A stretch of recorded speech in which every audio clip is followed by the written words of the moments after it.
Market analysis करने के लिए आ चुका अपने ट्रेडिंग प्लेटफॉर्म पे जो कि है धन। और यहाँ पे ओपन कर लेते हैं निफ्टी का चार्ट और इसको कर लेते हैं फुल स्क्रीन पे। और अभी ये डे टाइम फ्रेम में है ही। देखिए यहाँ पे डे टाइम फ्रेम के हिसाब से यहाँ पे भी एक ट्रायंगल बन रहा है। पहले मैंने यहाँ पे एक ट्रेंड लाइन खींचा हुआ था, वो मैंने कल आपको बताया ही था, जिसको ये ब्रेकआउट करके नीचे आया था। ठीक है, यहाँ पे भी एक ट्रेंड लाइन बन रहा है और ये भी जाके यहाँ पे मिल रहा है, तो यहाँ पे एक ट्रायंगल बन रहा है। ठीक है, तो मार्केट जो है नीचे आया, इस वाले ट्रेंड लाइन को टेस्ट किया और यहाँ पे एक सपोर्ट जोन है। और कैसा सपोर्ट जोन है? ठीक ठाक सपोर्ट जोन है। ठीक ठाक क्यों? क्योंकि यहाँ पे प्राइस जो है घंटों नहीं कई दिनों तक वेट किया था, उसके बाद में यहाँ से ब्रेकआउट दिया था। ठीक है, और ये चीज मैं पिछले इन सभी दिनों से मैं बोलता हुआ आ रहा हूँ कि जहाँ पे प्राइस ज्यादा दिनों तक वेट करता है वो एक अच्छा खासा सपोर्ट और रेजिस्टेंस का काम करता है। ठीक है, तो पहले भी यहाँ से प्राइस ब्रेकआउट के बाद में नीचे आया, यहीं से सपोर्ट लेकर ऊपर गया, दोबारा भी आया, यहीं सपोर्ट लेकर ऊपर गया, फिर तीसरी बार भी आया और यहाँ पे ये सपोर्ट बना रहा है। ठीक है, इस कैंडल ने इसका सपोर्ट ब्रेक नहीं किया। ठीक है, तो क्या ये इसे ब्रेक नहीं कर सकता है? बिल्कुल कर सकता है। उसका भी अलग अलग सिनेरियो होता है ब्रेक करने का। इसको ब्रेक करने के लिए या तो ये 24,500 के नीचे गैप डाउन ओपन हो, तब ये कहीं ना कहीं रिटेस्ट करके नीचे आ सकता है, या फिर लोअर लेवल पे ही प्राइस पूरे दिन ट्रेड करे, उसके बाद में कहीं ना कहीं ये सेकेंड हाफ में ब्रेक डाउन दे सकता है। ठीक है, यानी कि कल का जो कैंडल बना है ये बहुत ही बढ़िया कैंडल बना है। अगर इसको ब्रेक करना है ना नीचे की तरफ, तो बहुत अच्छा यहाँ पे टारगेट भी मिल सकता है। लेकिन कब? जब ये कल के कैंडल के क्लोजिंग के नीचे ओपन होता है और प्राइस जो है पूरे दिन ये लोअर लेवल पे ही ट्रेड करता है, तब जाके कहीं ना कहीं ये सेकेंड हाफ में नीचे ब्रेक डाउन दे सकता है। ठीक है, और अगर बाई चांस ये परसों वाले कैंडल के ऊपर अगर ओपन होता है, यानी कि इसके क्लोजिंग के ऊपर भी अगर ओपन होता है, तो उस कंडीशन में फिर यहाँ पे इसका रास्ता साफ है, ये आराम से यहाँ पे 25,000 तक जा सकता है। ठीक है, और अगर बाई चांस कल के इस कैंडल के ऊपर ओपन होता है, यानी गैप अप ओपन होता है, लेकिन बहुत बड़ा गैप अप नहीं होता, यानी कि यहाँ पे ओपन होता तो बड़ा गैप अप होता, और यहाँ पे मान लीजिए कि 10, 20, 30 पॉइंट या 50 पॉइंट के आसपास का अगर गैप अप होता है, तो उस कंडीशन में कल के क्लोजिंग के आसपास से सपोर्ट लेके आगे जा सकता है। ठीक है, और इसका टारगेट कहां तक हो सकता है?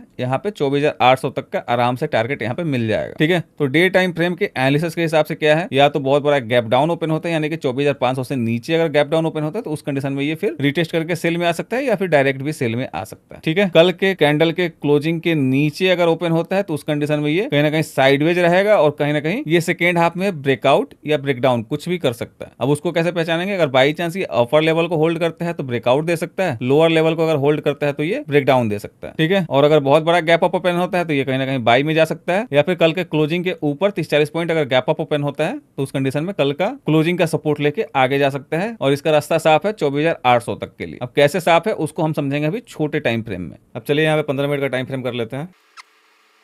देखिए यहाँ छोटे टाइम फ्रेम के हिसाब से अगर 24,500 के नीचे अगर ओपन होता है तो कहीं ना कहीं ये सेल में जा सकता है। ठीक है, और अगर कल के क्लोजिंग के नीचे ओपन होता है तो यहाँ पे ज्यादा रेंज है नहीं। ठीक है, तो अगर ओपनिंग के साथ ही अगर फर्स्ट कैंडल अगर इसको ब्रेकआउट नहीं करता है, तो उस कंडीशन में ये फिर कहीं ना कहीं साइडवेज हो जाएगा। ठीक है, अब साइडवेज होने के बाद में आपको ये ध्यान देना होगा, जैसे मान लीजिए यहाँ पे अगर ओपन होता है, ओपन होने के बाद में ये लोअर लेवल को होल्ड करता है, ठीक है, ऊपर नहीं जा रहा है, नीचे वाले लेवल को होल्ड कर रहा है, तो उस कंडीशन पे फिर ये ब्रेक डाउन दे सकता है। ठीक है, और अगर बाई चांस ये मान लीजिए कि यहाँ पे ओपन हुआ, ओपन होने के बाद में नीचे आया, नीचे से फिर अपना यह सपोर्ट लेके इस लेवल के आसपास जाके अगर अपर लेवल को होल्ड कर रहा है, तो इस कंडीशन में ये फिर सेकेंड हाफ में ब्रेकआउट दे सकता है। ठीक है, गैप डाउन का समझ लिए, कल के क्लोजिंग का नीचे का समझ लिए। अब बात कर लेते हैं अगर कल के क्लोजिंग के ऊपर ओपन होता है तो अगर कल के क्लोजिंग के ऊपर ओपन होता है तो कहीं ना कहीं ये कल के क्लोजिंग का सपोर्ट लेके और ऊपर जा सकता है। कहां? 24,800 तक। क्यों जा सकता है? क्योंकि कहीं ना कहीं ये बिल्कुल खुला एरिया है। ठीक है, इसके बीच में अभी कोई रेजिस्टेंस उतना है नहीं, और अगर बाई चांस 24,800 से ऊपर ओपन होता है, ठीक है, तो अगर 24,800 से ऊपर ओपन होता है तो उस कंडीशन में फिर ये आराम से बाई में जा सकता है 25,000 तक। क्यों? क्योंकि इसके ऊपर भी बिल्कुल खुला एरिया है। ठीक है, तो गैप अप का भी समझ लिए, यानी कि बहुत बड़ा गैप अप का भी समझ लिए, छोटे गैप अप का भी समझ लिए, कल के क्लोजिंग के नीचे का भी समझ लिए, और ये बड़ा गैप डाउन का भी आप समझ लिए। ठीक है, तो मेन आज का मार्केट का ट्रेंड क्या होने वाला है वो डिसाइड होगा मार्केट के प्री ओपनिंग सेशन के बाद कि मार्केट आखिर ओपन कहां हो रहा है। मार्केट यहाँ पे बहुत बड़ा गैप अप ओपन हो रहा है, छोटा गैप अप ओपन हो रहा है, कल के क्लोजिंग के नीचे गैप डाउन हो रहा है, या फिर बड़ा गैप डाउन हो रहा है। ठीक है, तो अब चलिए सीधे मिलते हैं प्री ओपनिंग सेशन के बाद, और उसके बाद में फिर डिसाइड करेंगे कि हम क्या करने वाले हैं। दोस्तों मार्केट का प्री ओपनिंग सेशन खत्म हो चुका है, मार्केट ओपन हो रहा है 24,691 रुपए 20 पैसा पे। ठीक है, तो कहीं ना कहीं ये इस एरिया के आसपास ओपन हो रहा है। तो आज के ओपनिंग के हिसाब से हमारा व्यू क्या होने वाला है? आज के ओपनिंग के हिसाब से हमारा व्यू यही होने वाला है, अगर मार्केट ओपन होते ही अगर ऊपर की तरफ बढ़ता है तो हम यहाँ पे 24,800 तक का वेट करेंगे और यहाँ से कहीं ना कहीं सेल करने की कोशिश करेंगे, यानी पुट बाई करने की कोशिश करेंगे। और अगर बाई चांस मार्केट ओपन होते ही अगर नीचे की तरफ आता है तो कल के क्लोजिंग के आसपास से हम यहाँ पे कॉल बाई करने की कोशिश करेंगे, ठीक है। क्योंकि मार्केट ओपन होने के बाद में दोनों सिनेरियो बन सकता है, या तो मार्केट ओपन हुआ, ओपन होते ही यहाँ सेल हो गया, सेल में आने के बाद में यहाँ सपोर्ट बना के ये ऊपर जा सकता है, या फिर मार्केट यहाँ पे ओपन हुआ, ओपन होने के बाद में सीधे बाई में गया और इस एरिया के आसपास से ये रेजिस्टेंस लेके नीचे आ सकता है, ठीक है। तो हम यहाँ पे बीच में कहीं नहीं कूदेंगे, हम यहाँ पे अपने लेवल का आने का वेट करेंगे, या तो ऊपर आए 24,800 के आसपास, वहां पे हम सेल करने को तैयार हैं, या फिर नीचे आए कल के क्लोजिंग के आसपास, तो यहाँ से हम बाई करने को तैयार हैं, ठीक है। मेन जो है ना, आज का मार्केट ओपन होने के साथ ही जो पहला कैंडल बनेगा, नीचे जाएगा या ऊपर जाएगा, उसके ऊपर डिपेंड करता है कि हम क्या करेंगे, ठीक है। तो यहाँ पे स्टॉप लॉस जो है मेरा 2,000 रुपये का होने वाला है और टारगेट जो है मेरा 4,000 रुपये का होने वाला है, ठीक है। और इसको मैं करूँगा मार्केट ऑर्डर पे एग्जीक्यूट, बस 1 सेकंड वेट कर लीजिए। और ये भी बताऊंगा आपको कि मैंने यहाँ पे इतना आईटीएम जाके क्यों कॉल बाई किया।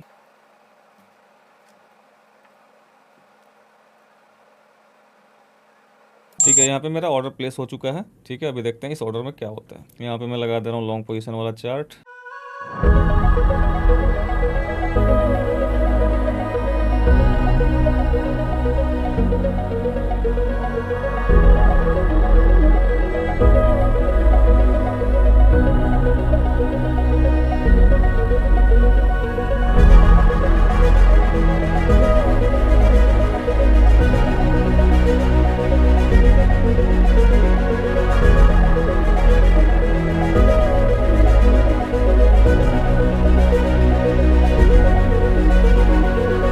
और जैसा कि हम डेली करते हैं, या तो स्टॉप लॉस या तो टारगेट या फिर 3 बजे तक वेट करते हैं, वही सेम आज भी करने वाले हैं, ठीक है। अगर ये अपने हाई को आज निकालता है तो ही यहाँ पे हमारा टारगेट डन होगा, अदरवाइज अगर ये अपने हाई को नहीं निकाल पाता है तो हमारा टारगेट यहाँ डन नहीं होगा, ठीक है।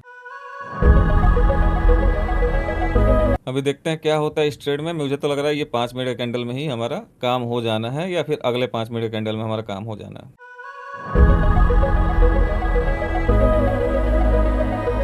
ठीक है, यहाँ पे हमारा टारगेट है 236 के आसपास और यहाँ पे जो है प्राइस जो है 231 हमारा यहाँ पे टारगेट हिट हो चुका है, ठीक है। तो अभी मैं आपको समझाता हूँ कि मैंने यहाँ पे इन द मनी क्यों लिया और यहीं पे ट्रेड प्लेस क्यों किया। तो यहाँ पे देखिए, यहाँ पे अगर देखेंगे तो हमारे एंट्री का कारण जो है, 1 सेकंड में बता रहा हूँ आपको, जैसा कि मैंने प्री मार्केट में भी बताया था और अभी भी बता रहा हूँ कि कल का क्लोजिंग जो है ना, कहीं ना कहीं हमारे लिए सपोर्ट और रेजिस्टेंस का काम करता है। यानी कल के क्लोजिंग के नीचे अगर प्राइस ओपन होता है तो ये रेजिस्टेंस की तरह काम करता है, और अगर कल के क्लोजिंग के ऊपर प्राइस ओपन होता है तो ये सपोर्ट की तरह काम करता है, ठीक है। तो ये यहाँ पे ओपन हुआ, ओपन होने के साथ ये नीचे आया, नीचे आने के बाद में यहाँ से आगे गया और हमारा टारगेट यहाँ पे डन हो गया, ठीक है। और दूसरा बात ये है कि आज भी हमने छोटा टारगेट क्यों रखा है, जबकि मार्केट इतना मूव कर रहा है, इतना जगह भी है इसके पास में। आज छोटा टारगेट रखने का मेन कारण ये था कि ये कैंडल कहीं ना कहीं काफी ऊपर से नीचे आया था, और इस वजह से मैंने सोचा था कि बाई चांस यहाँ से ये धीरे धीरे जाता है, सेकेंड हाफ तक ब्रेक करता है, तो उस कंडीशन में ये क्या पता हमारा टारगेट ज्यादा बड़ा हो तो हिट हो ना हो, ठीक है। और रही बात यहाँ पे कि मैंने यहाँ पे 200 पॉइंट इन द मनी जाके क्यों कॉल बाई किया, मैं एटीएम बाई क्यों नहीं किया, क्योंकि कहीं ना कहीं ये पहला कैंडल बड़ा बना दिया था, और बड़ा कैंडल बनाने के बाद में अक्सर देखा जाता है कि मार्केट जो है थोड़ा साइडवेज हो जाता है, ठीक है।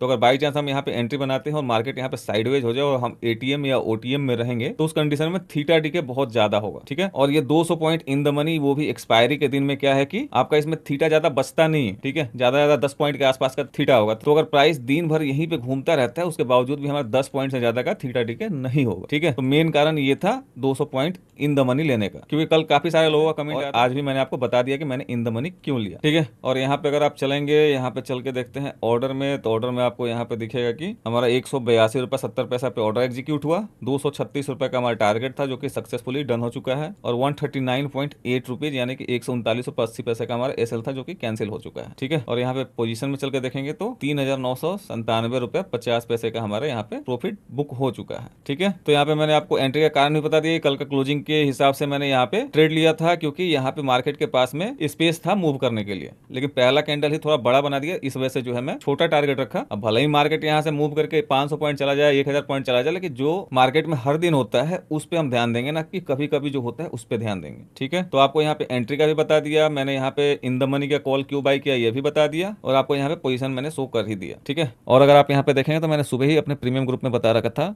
कल के क्लोजिंग के पास से सपोर्ट ले सकता है, बट सेकेंड कैंडल के एक बार देख के, यानी कि बट सेकेंड कैंडल को एक बार देख के, ठीक है। फिर यहाँ पे टारगेट डन हुआ, 9:26 में मैंने वहाँ अपडेट कर दिया और ये 9:18 पे ही मैंने डाल दिया था, जबकि ये रेड कैंडल बन रहा था उसी टाइम पे कि कल के क्लोजिंग के पास से ये सपोर्ट ले सकते हैं, ठीक है। और यहाँ देखेंगे तो देखिए ग्रुप वाले का मैसेज, ठीक है ना। तो मेन क्या होता है कि हम पैसा पे ज्यादा ध्यान देते हैं, ठीक है। अब जैसे हम यहाँ पे निकल गए, अरे यार मैं तो 4,000 ही लेकर निकल गया, यहाँ पे तो मार्केट मुझे 8,000 रुपया दे सकता था आज, ठीक है। अब ये 4,000 रुपए का खुशी नहीं होगा आपको। अगर हाँ, अगर आपके टारगेट के पास जाके उससे 10-5 पॉइंट ऊपर जाके और वहां से ये घूम के आ जाए ना, तो आपको बहुत ज्यादा खुशी होगा और आपको ऐसा फीलिंग आएगा, देखो मैंने बिल्कुल सही जगह लिया था, मार्केट वहां ही गया और 10-5 पॉइंट से वापस आ गया, यानी कि मेरा एंट्री बिल्कुल सही था, एग्जिट बिल्कुल सही था। वो चीज मैं मानता हूं और उसको अप्रिशिएट भी करता हूं। लेकिन जिस टाइम पे आपके साथ ये सिचुएशन बनता है ना कि आप यहाँ पे लेते हो 3,000-4,000 रुपए में, आप यहाँ निकल जाते हो और मार्केट उस दिन आपको यहाँ पे दिखाता कि अरे आज तो यहाँ पे 8,000 बन सकता था, आज 10,000 बन सकता था, तो आपको जो है ना अब यहाँ पे ये 4,000 रुपए बुक करने का खुशी बिल्कुल नहीं होगा। अब आपको इसका रिग्रेट फील होना शुरू हो जाएगा कि भाई ये इतना प्रॉफिट मेरे हाथ से छूट गया, ठीक है। और जब ये रिग्रेट फील होता है ना, उसी टाइम क्या होगा कि फिर आपका दिमाग कहेगा अरे भाई तू तो बिल्कुल सही था, तू निकल गया, कोई बात नहीं, एक दाव और लगा, ठीक है। और आप फिर यहाँ पे कोई ना कोई एंट्री ढूंढना शुरू कर दोगे और उस टाइम पे होगा क्या, आप बहुत ही ज्यादा ओवर कॉन्फिडेंस रहोगे और मार्केट आपका जो ये 4,000 रुपया दिया था वो कहेगा लाओ मुझे वापस कर दो, ठीक है। तो ये तो 4,000 रुपया आप दोगे ही दोगे और उसके अलावा 2-4,000 रुपया अपने घर से भी दे दोगे, ठीक है। तो कभी भी ये फोमो मत रहिए। फियर ऑफ मिसिंग आउट का मतलब क्या, ये मेरे से छूट गया, ये कैसे छूट गया, इतना बड़ा प्रॉफिट कैसे छूट गया। भाई फोमो में अगर रहिएगा तो यही दिक्कत होता है। अब ये कहीं भी जा रहा है, मुझे उससे क्या मतलब है, मैंने यहाँ पे ट्रेड लिया, मेरे ऑब्जर्वेशन के हिसाब से यहाँ पे 4,000 रुपया मिलना था, हमें मिल गया, ठीक है। अब ये 8,000 दे, 10,000 दे, 12,000 दे, 14,000 दे, हमें क्या, ठीक है। तो यहाँ पे पैसों पे ध्यान मत दीजिए, यहाँ पे प्रोसेस पे ध्यान दीजिए। जब प्रोसेस पे ध्यान देंगे तो पैसा अपने